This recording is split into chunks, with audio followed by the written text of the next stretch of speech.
vamos falar sobre infertilidade feminina, dos fatores mais importantes aqui que a gente tem que pensar.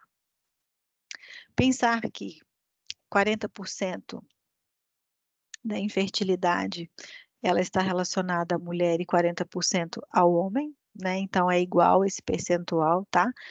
Muitos pensam que a mulher tem mais fatores de infertilidade do que o homem, né? Pode ter em números de coisas, mas em termos de percentuais, né? 40% da infertilidade está com a mulher, 40% está com o homem, né? 5% sem causa aparente. De acordo com a Organização Mundial da Saúde, 10 a 15% dos casais em idades reprodutivas são inférteis. Nos países ocidentais, a infertilidade afeta 1 em cada 7 casais em idade reprodutiva. É muita coisa, né? E aqui, esse artigo é bem legal, porque ele mostra assim, ó, a subfertilidade de homens e mulheres, né? Mulheres, aliás, né? A gente tem aqui o que que a gente vai examinar na história clínica, né?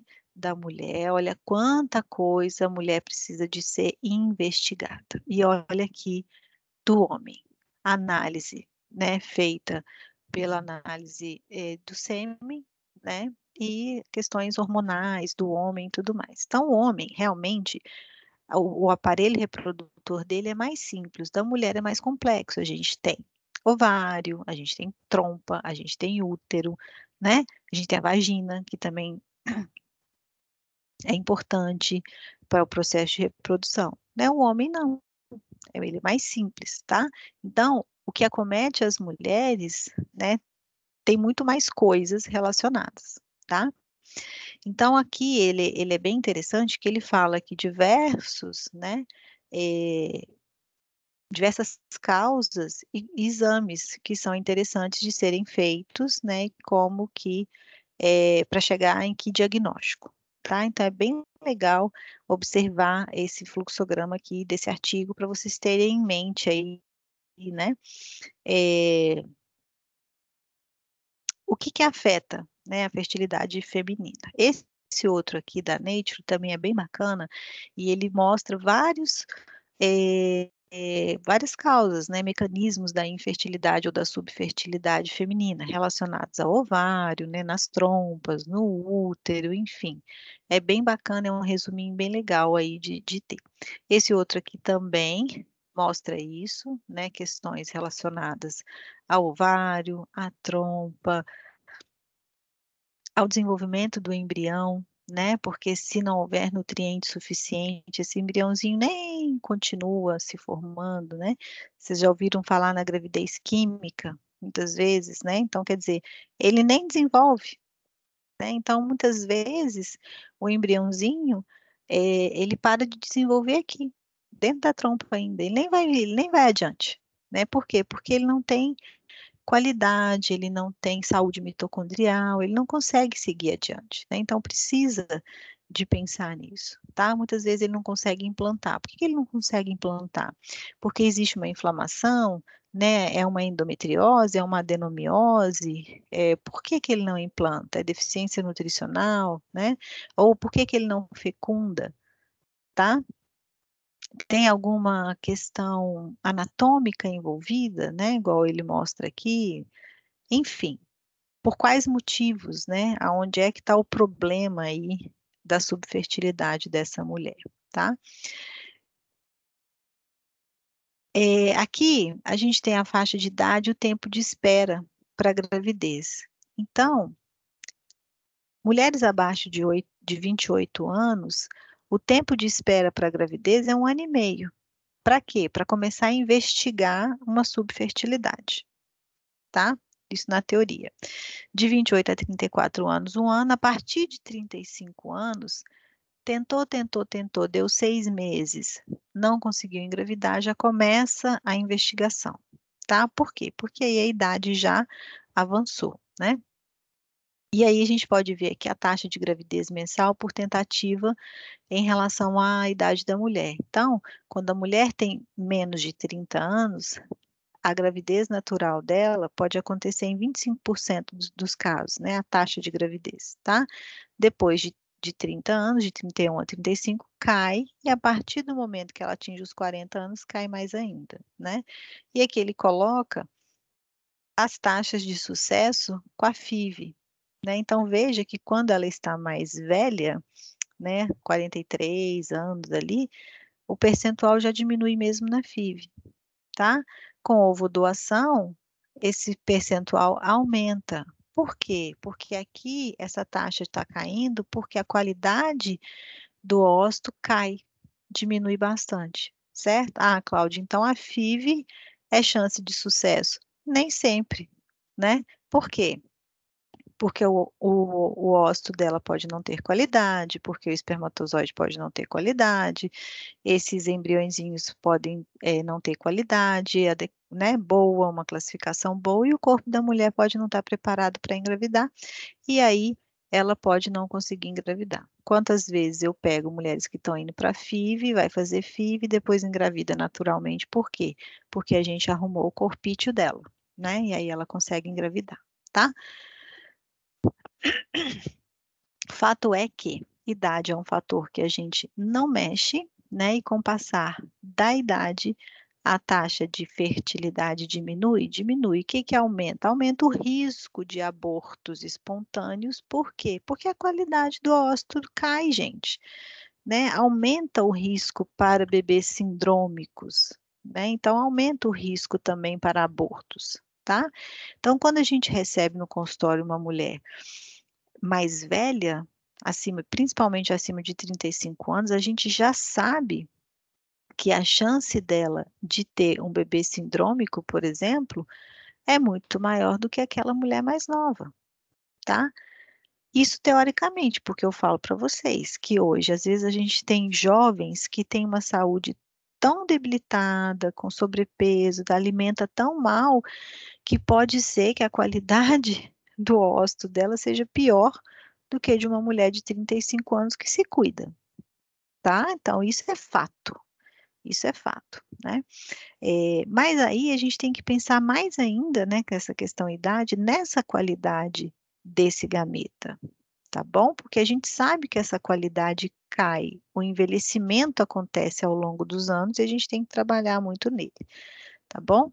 Então, dos fatores que levam à infertilidade feminina, a gente tem as deficiências nutricionais, as desordens hormonais, exposição a xenobióticos, sobrepeso e obesidade.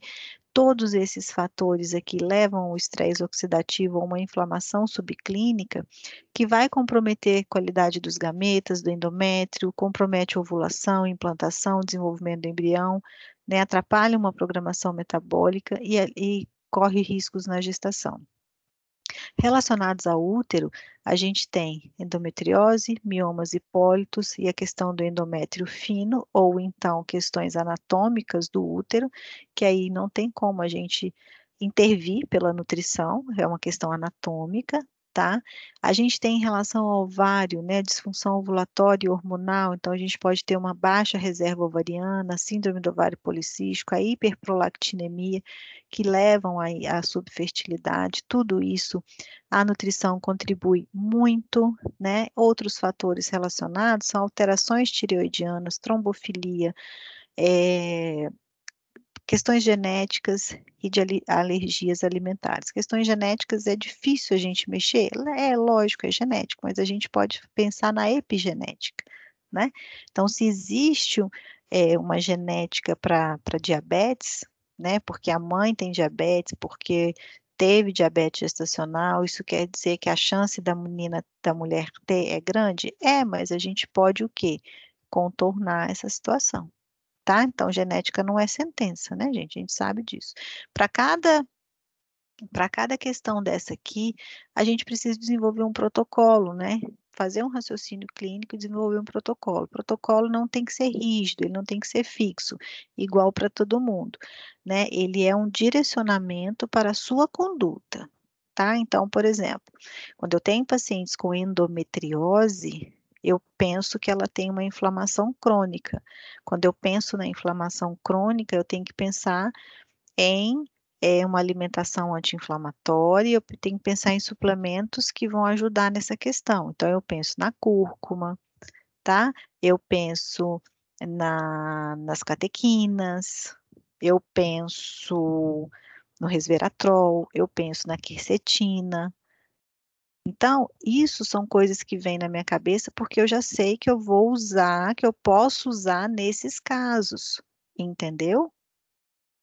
Eu vou usar tudo? Não, eu vou ver o que que eu vou usar. Depende da condição financeira da minha paciente, depende de como ela está, depende se ela tem sobrepeso, depende se ela tem dor, depende. Eu vou escolher um desses. Quando eu penso numa paciente com síndrome do ovário policístico, por exemplo, a primeira coisa que vem na minha cabeça, minoxidil, né? A gente tem o minoxidil e tem o dequirinozitol, o dexirinozitol. Cláudia, usa os dois? Não usa, né? Então, quando ela tem uma resistência à insulina, por exemplo, eu gosto de usar só o minoxidil, ele é até mais barato.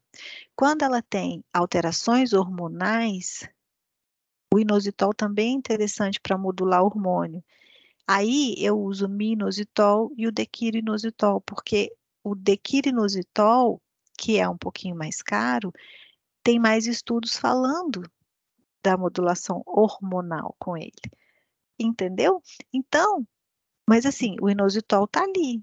Ele é presença forte na síndrome do ovário policístico. Quando que eu vou usar? Né? Por exemplo, cromo na síndrome do ovário policístico. É sempre que eu uso? Não, eu uso quando ela tem resistência à insulina, porque às vezes ela não tem. Entendeu? Mas assim, dentro do meu protocolo síndrome do ovário policístico, eu coloco os nutrientes que eu sei que vão funcionar ali. Agora, o que que eu vou usar depende da clínica da minha paciente, depende do fenótipo da SOP que ela tem, entendeu? É esse raciocínio que a gente precisa ter. Então, monta isso para você, tá? Tudo que a gente for falando aqui agora, vai montando isso para você, tá? Para você não ficar perdido depois, tá bom? Ainda, né, é importante a gente comentar, tá? Que esses fatores também levam à subfertilidade ou à infertilidade, tá? Obesidade, cigarro, álcool, né? Cafeína aqui, ó. Cuidado, né, com a cafeína também, tá? As drogas, infecções, estresse, alimentação inadequada, tudo isso, mais isso, vai aumentar radicais livres. Isso leva ao estresse oxidativo, né? Uma vez que leva ao estresse oxidativo, causa dano no nosso organismo, envelhecimento celular. As toxinas ambientais também são fatores importantes, né? Disruptores endócrinos são substâncias exógenas que alteram a função do sistema endócrino e, consequentemente, causam efeitos adversos na saúde de um organismo intacto ou em sua progenia ou subpopulações. Então, muita atenção. O que a gente puder, né, fazer com que ela diminua aí o contato com as toxinas ambientais, ótimo. A gente vai também pensar na detoxificação desse organismo quando necessário, tá?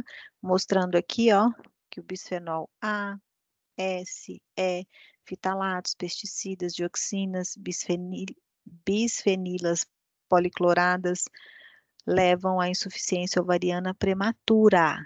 Insuficiência ovariana prematura, ou seja, a mulher ainda está jovem, já com o hormônio antimuleriano baixo, com uma insuficiência prematura, com FSH lá em cima. Gente, quando a gente faz a detoxificação, quando a gente quela metal pesado, quando a gente consegue reorganizar, modular os hormônios, ela passa a menstruar, ela passa a ovular, entendeu? E ela engravida. E o hormônio antimuleriano dela sobe. Por que que ele não estava subindo? Por que que ele estava baixo? Ele estava baixo porque o folículo não consegue crescer e desenvolver, não produz hormônio antimuleriano direito. A partir do momento que ele consegue começar a crescer, ir para a fase antral e começar a crescer, ele produz mais hormônio antimuleriano. Então, isso é sinal de que, opa, os meus folículos estão conseguindo crescer. Os meus não, né? Da minha paciente. Eles estão conseguindo crescer. Isso é ótimo. Quando ele consegue crescer, ela consegue ovular. Por que que a mulher com SOP, algumas têm cistos ovarianos? Porque o folículo não cresce, ele para. por uma desordem hormonal, por algum motivo, ele para o crescimento e o folículo fica ali como cistozinhos, entendeu? É isso que acontece. E os disruptores endócrinos são uma das causas, né, da síndrome do ovário policístico. Então, aqui, ó, quando a gente pensa em arsênico, chumbo, tá? Onde é que estão, né, esses contaminantes? O mercúrio, o alumínio. Então, pensando nisso, é que a gente pede, né, para evitar o contato, tá? Então, o que que acontece? Contaminação por mercúrio, ó, está associada a aumento de prolactina.